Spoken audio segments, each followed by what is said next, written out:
मौलवी और मौलाना इस समय एक बयान दे रहे हैं, कह रहे हैं गाय को राष्ट्रीय पशु घोषित करो। अबे हमने कहा कि गौ हमारी माता है, जन्म जन्मांतर का नाता है।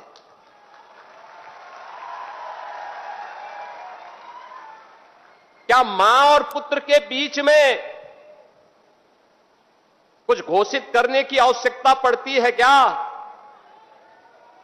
क्या किसी पुत्र को बताने की आवश्यकता पड़ती है कि तुम्हारी मां है, इसका सम्मान करो? ये हमारे संस्कार हैं।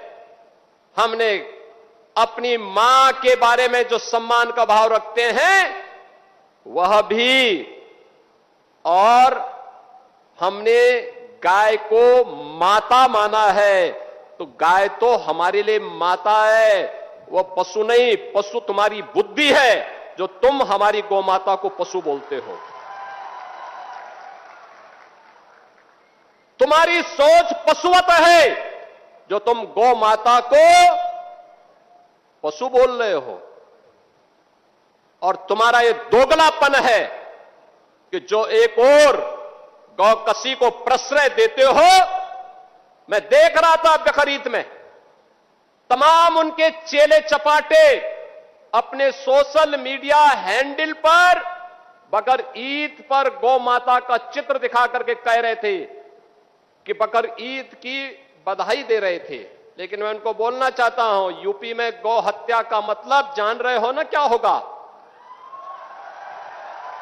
तो जान रहे हो, तो अगर जान रहे हो तो फिर अपने चेले चपाटों को समझा लो, नहीं तो कई कई पीढ़ियां याद करेंगी गौ माता के साथ किसी भी प्रकार की कोई हिमाकत की। तो मैं पूछना चाहता हूं, ये वही लोग हैं जो हमारी गौ माता को कह रहे हैं कि राष्ट्रीय पशु नहीं। अरे गौ माता तो स्वघोषित राष्ट्र माता है, उसको किसी को राष्ट्र माता घोषित करने की आवश्यकता नहीं। वैसे ही जैसे हमारी माता के बारे में किसी को परिचय देने की आवश्यकता नहीं पड़ती, जैसे गंगा माता के बारे में किसी को परिचय देने की आवश्यकता नहीं। हम सब गंगा माता की आरती करते हैं, गंगा पूजा करते हैं, अपने साथ गंगा पुत्र जोड़ करके अपने को सम्मानित महसूस करते हैं। हमारे तीर्थ मां गंगा के तट पर हैं, हमारे सारे संस्कार मां गंगा के तट पर संपन्न होते हैं। क्या कोई हमें बताएगा कि गंगा हमारी माता है?